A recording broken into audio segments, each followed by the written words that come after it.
Hello everyone, आज हम लोग लेबोरेटरी के अंदर क्या क्या इक्विपमेंट यूज किए जाते हैं प्रैक्टिकल्स के रिगार्डिंग इस बारे में बात करने वाले हैं।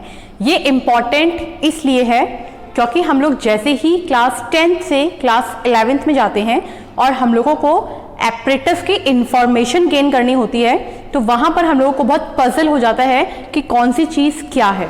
तो आज हम लोग स्टार्टिंग करेंगे बिल्कुल बेसिक प्रॉपर्टीज से, यानी कि आज हम लोग स्टार्टिंग करने वाले हैं हमारी केमिकल लेबोरेटरी के अंदर वो क्या बेसिक इक्विपमेंट्स हैं जिनकी हेल्प से हम लोग केमिकल प्रैक्टिकल्स को कंप्लीट करते हैं। तो स्टार्टिंग करते हैं हम लोग। सबसे पहले हम लोग बात करेंगे वायर गॉज की। आपने ध्यान से देखना है, ये होता है हमारा वायर गॉज जिसको हम लोग रखते हैं ट्राइपॉड स्टैंड के ऊपर। तो ये है ट्राइपॉड स्टैंड, ये है वायर गॉज और यहां पर मैं यूज कर रही हूं स्प्रिट लैंप। स्प्रिट लैंप के अलावा भी हमारे पास और बहुत टाइप के बर्नर्स होते हैं, लेकिन यहां मैं यूज कर रही हूं स्प्रिट लैंप। इसके अलावा अगर आप यूज करना चाहें तो बुनसन बर्नर को भी यूज कर सकते हैं, या फिर इसके अलावा हमारे पास सीएनजी एंड एलपीजी के अंदर भी ऑप्शंस होते हैं बर्नर्स के। नेक्स्ट हम लोग बात कर लेते हैं हमारे बीकर्स की। यहाँ पर बीकर्स अलग अलग रेंज में अवेलेबल होते हैं। यहाँ पर बीकर्स 1 लीटर मैक्सिमम रीच होता है और उसके बाद धीरे धीरे ये नीचे के पॉइंट पर आएंगे, यानी कि मैं बोल सकती हूँ यहाँ पर 1 लीटर 500 ml 250 750 50 ml, तो ये 1 लीटर का बीकर है। ऐसे ही नेक्स्ट है हमारे पास 250 का, उससे नेक्स्ट है हमारे पास 50। ये रेंज होती है 50 ml से मैक्सिमम पहुंचेगा हमारा 1 लीटर तक। नेक्स्ट हम लोग बात करते हैं, ये होता है हमारा वाटर बाथ। ये वाटर बाथ जो होता है इसके अंदर हमारे अलग अलग पार्ट्स होते हैं। हम लोगों को जो भी कंपोनेंट को डायरेक्टली हीट नहीं कराना है और उसको वाटर से जो वेपर्स जनरेट होंगे उनकी हेल्प से हमें उसे इवेपोरेट कराना है, तो उसके लिए हम लोग यूज करते हैं वाटर बाथ का। इस वाटर बाथ को हम लोग ट्राइपॉड स्टैंड के ऊपर प्लेस करते हैं और उसके बाद हम लोग इसको कंप्लीटली ढक देंगे। अब ये डिपेंड करता है कि इसके ऊपर रखे जाने वाला कंपाउंड की सरफेस कितनी ज्यादा है। इसके लिए यहाँ पर अलग अलग सेट करने के लिए प्लेट्स दी होती है, जिस अकॉर्डिंग से हमारी चाइना डिश होगी या फिर हमारा कोई भी एक स्लाइड होगी जिसके ऊपर हम लोग बर्न कर रहे हैं अपने कंपोनेंट को, उसके अकॉर्डिंग हम लोग फिट करते रहते हैं इसके अंदर इन पैलेट्स को, और सबसे लास्ट में हम लोग इस पैलेट को इसमें फिट कर सकते हैं। तो ये होता है हमारा वाटर बाथ। नेक्स्ट हम लोग बात कर रहे हैं कि मैंने कहा कि इस वाटर बाथ के ऊपर हम लोग उन कंपोनेंट्स को रखेंगे जिनको इवेपोरेट करना है। तो इवेपोरेशन करने के लिए हम लोग कौन कौन से कंपोनेंट का यूज करते हैं, उसके लिए हम लोग यूज करते हैं नंबर 1, ये है हमारे पास चाइना डिश। इसको हम लोग बोल देते हैं चाइना डिश। हम लोगों को जो भी कंपाउंड इवेपोरेट करना है, यानी कि अगर हम लोग कभी फॉर्मेशन कर रहे हैं crystal, for example potash alum के crystal, for example copper sulphate के क्रिस्टल्स, तो हम लोग उसका जो लिक्विड सॉल्यूशन है उसको इस चाइना डिश के अंदर प्लेस कर देंगे और उसको रख देंगे हम लोग इस बाथ के ऊपर।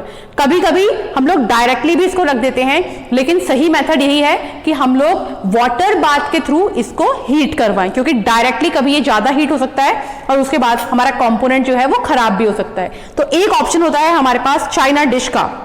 इसके अलावा जैसे मैंने कहा था कि यहाँ पर प्लेट्स जो हैं ये अकॉर्डिंग टू स्लाइड्स होती हैं। ये स्लाइड्स होती हैं, इनको हम लोग बायोलॉजी में भी यूज करते हैं।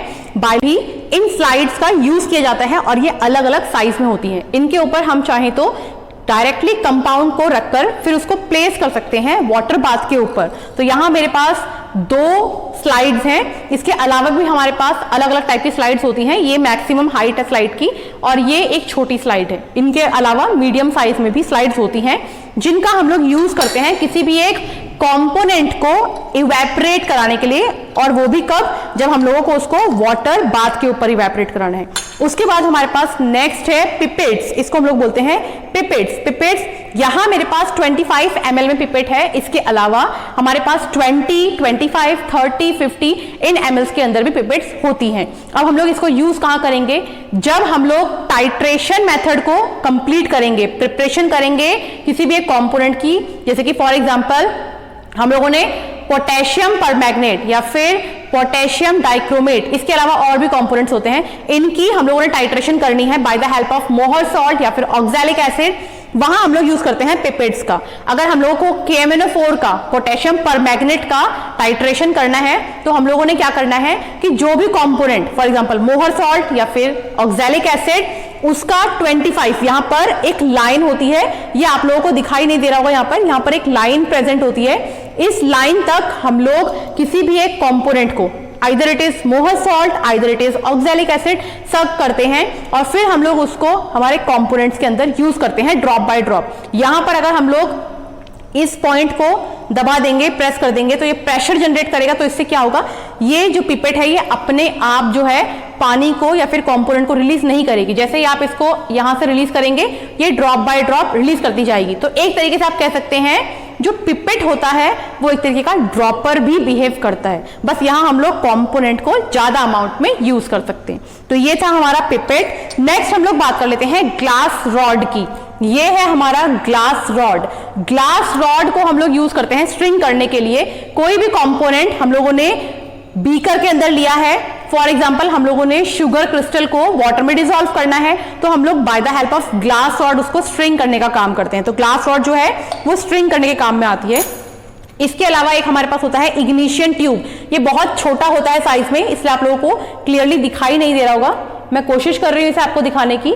ये इग्निशन ट्यूब्स को हम लोग कभी भी किसी भी एक कंपोनेंट के जब डिटेक्शन करने होते हैं, हम लोगों के पास एक कंपोनेंट आया, उस कंपोनेंट के अंदर पॉजिटिव चार्ज मतलब कटायन क्या है, नेगेटिव चार्ज मतलब अनायन क्या है, अगर हमें इसका डिटेक्शन करना है तो हम लोग इसके अंदर सोडियम मेटल को फिट करते हैं कंपोनेंट के साथ, इसको इग्नाइज करते हैं। यानी कि इग्निशन ट्यूब जो है इसको पहले हम लोग हीट करते हैं बर्नर के ऊपर, आफ्टर दैट हम लोग इसको डिस्टिल वाटर के अंदर फ्यूज करते हैं और फिर उस कंपोनेंट से जो हम लोगों ने फॉर्म किया है उससे प्रैक्टिकल करते हैं किसी भी एक गिवन कंपोनेंट का जो हमें प्रोवाइड किया गया है। नेक्स्ट हम लोग बात कर लेते हैं मेजरिंग फ्लास्क की। ये होता है हमारे पास मेजरिंग फ्लास्क। मेरे पास मेजरिंग फ्लास्क 100 ml में है, ये इससे बड़े भी हो सकते हैं। यहां पर मैं 100 ml आप लोगों को शो कर रही हूं। मेजरिंग फ्लास्क का हम लोग यूज कहां करते हैं, जब भी हमें कभी कहा जाए कि हमें किसी कंपोनेंट के अंदर 10 ml, 20 ml, may be 100 ml इतना अदर कंपोनेंट मिक्स करना है, तो हम लोग किस तरीके से आइडेंटिफाई करेंगे कि जो कंपोनेंट हमारे पास है वो एग्जैक्ट लीटर्स के अंदर है या फिर मिलीलीटर के अंदर है, उसके लिए हम लोग यूज करते हैं मेजरिंग फ्लास्क का। तो इसे हम लोग कंपोनेंट्स के अंदर अदर मिक्सिंग के लिए भी यूज करते हैं। अब हम लोग बात करते हैं हमारे नेक्स्ट कंपोनेंट्स की। ये होता है हमारे पास होल्डर। होल्डर को हम लोग यूज करते हैं जब भी हम लोगों को कोई टेस्ट ट्यूब को होल्ड करना है। हम लोगों ने देखा है कि कभी कभी ऐसा होता है कि हम लोग टेस्ट ट्यूब को हीट करा रहे हैं और अगर हम लोग डायरेक्टली टेस्ट ट्यूब को अपने हाथ में रख करके फिर हीटिंग कराएंगे तो पॉसिबिलिटी है कि वो कंपोनेंट कभी हमारे ऊपर ही आ जाए। तो अपने ध्यान रखना है, होल्डर पे हम लोग होल्ड कराते हैं इस टेस्ट ट्यूब को और फिर उस टेस्ट ट्यूब को हीट करते हैं हम लोग बर्नर के ऊपर। तो ये है होल्डर। ये है हमारे पास टेस्ट ट्यूब्स। अब यहां पर टेस्ट ट्यूब्स के मैंने अलग अलग साइज रखे हैं। ये बड़े साइज की टेस्ट ट्यूब्स हैं और ये जनरली बेसिक टेस्ट ट्यूब्स हैं जिनको हम लोग जनरली हमारी केमिकल लेबोरेटरी के अंदर यूज करते हैं। तो ये हमारा टेस्ट ट्यूब है और जिस पर मैंने इनको प्लेस कर रखा है इसे हम लोग बोलते हैं टेस्ट ट्यूब स्टैंड। तो ये टेस्ट ट्यूब स्टैंड्स हैं, ये डिफरेंट साइज के हमारे पास टेस्ट ट्यूब्स हैं। अब हम लोग बात करते हैं हमारे नेक्स्ट कंपोनेंट्स, जैसे कि ये है हमारे पास ड्रॉपर। अगर कभी ऐसा हो कि किसी कंपोनेंट के अंदर हम लोगों को 1 से 2 ड्रॉप कोई अदर कंपोनेंट मिक्स करना है तो उसके लिए हम लोग यूज करते हैं इस ड्रॉपर का। ये ड्रॉपर किसी भी एक कंपोनेंट के अंदर डाल के हम लोग प्रेस करेंगे ऊपर से और आफ्टर दैट ये कुछ, क्योंकि प्रेशर हम लोग इसके ऊपर क्रिएट कर रहे हैं तो इस कंपोनेंट को ऊपर की तरफ फ्लो कराएगा और कुछ ड्रॉप जहां हमें यूज करनी है वहां इसका यूज करेंगे। अदरवाइज हम लोगों को यूज करना है पिपेट को। ये आपने ध्यान रखना है, कुछ ड्रॉप्स के लिए ड्रॉपर को यूज करेंगे, अदरवाइज हम लोग यूज करेंगे पिपेट्स को। अब हम लोग बात करते हैं नेक्स्ट कंपोनेंट। ये होता है हमारे पास क्लीनिंग गॉज, यानी कि जब भी हमें कोई भी एक कंपोनेंट, फॉर एग्जांपल हमारा बीकर है, हम लोग उसके ऊपर कोई कंपोनेंट फॉर्म कर रहे थे और कुछ कंपोनेंट हमारा नीचे की तरफ रह गया है, प्रेसिपिटेट की फॉर्म में रह गया है, अब हमें उसे भी वहां से निकालना है और कंप्लीट क्लीन करना है इस बीकर को। तो हम क्या करेंगे, हम लोग इस क्लीनिंग गॉज की हेल्प से उसको क्लीन करेंगे, कुछ और पानी मिक्स करेंगे और फिर दोबारा से फिल्टर कर लेंगे हमारे करते हैं। नेक्स्ट है हमारे पास कॉनिकल फ्लास्क। अगर हम लोग बात करते हैं conical flask, again conical flask हमारे पास अलग अलग साइज में होती है। यहां मेरे पास 3 साइज में कॉनिकल फ्लास्क हैं, 500 ml है, 250 ml है, 50 ml है। ये मैक्सिमम रीच 1 लीटर तक हो सकता है और मिनिमम रीच 50 ml तक हो सकता है। तो ये 3 मैंने आप लोगों को शो कर दिए हैं। जब भी हमें किसी भी एक कंपोनेंट को स्ट्रिंग करना है, यानी कि हम लोग ग्लास रॉड की हेल्प से उसको स्ट्रिंग करते ही है, लेकिन हम लोग को जनरली किसी भी एक लिक्विड कंपोनेंट को अगर मूव कराना है तो उसके लिए भी हम लोग कॉनिकल फ्लास्क का यूज करते हैं। क्योंकि ऐसा हो सकता है कि कोई भी एक लिक्विड कंपोनेंट हम लोग बीकर के अंदर ना मूव करा पाए, तो उसके लिए हम लोग कॉनिकल फ्लास्क को यूज करते हैं। तो ये थे हमारे कॉनिकल फ्लास्क। इसके अलावा हमारे पास होता है flat bottom flask. Flat bottom flask को हम लोग जनरली यूज करते हैं टाइट्रेशन मेथड के अंदर।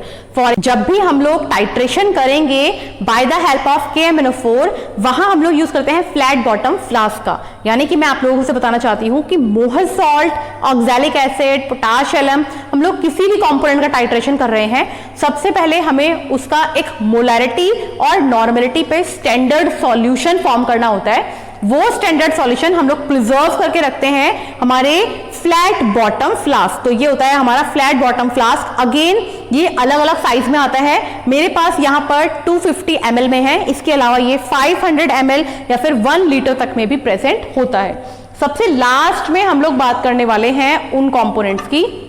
यहां आप लोगों को दिख रहा होगा, ये होता है हमारा ब्यूरेट स्टैंड। ये होता है हमारे पास ब्यूरेट, ये ब्यूरेट स्टैंड है और ये होता है हमारे पास ब्यूरेट। यहां पर आप लोग देखेंगे तो मैंने यहां पर लगा रखा है फ्लास्क। ये फनल है, ये फनल जो है हम लोग यूज करते हैं किसी भी कंपोनेंट को इस ब्यूरेट के अंदर प्लेस करने के लिए। यहां ब्यूरेट पे उतना दूर से आप लोगों को दिखाई नहीं देगा, अलग अलग लाइंस मेंशन है जो ml को डिनोट करती हैं। तो यहां पर मेरे पास है 50 ml का ब्यूरेट। इसके अलावा भी हमारे पास और बड़े और छोटे साइज में भी ब्यूरेट्स प्रेजेंट होते हैं।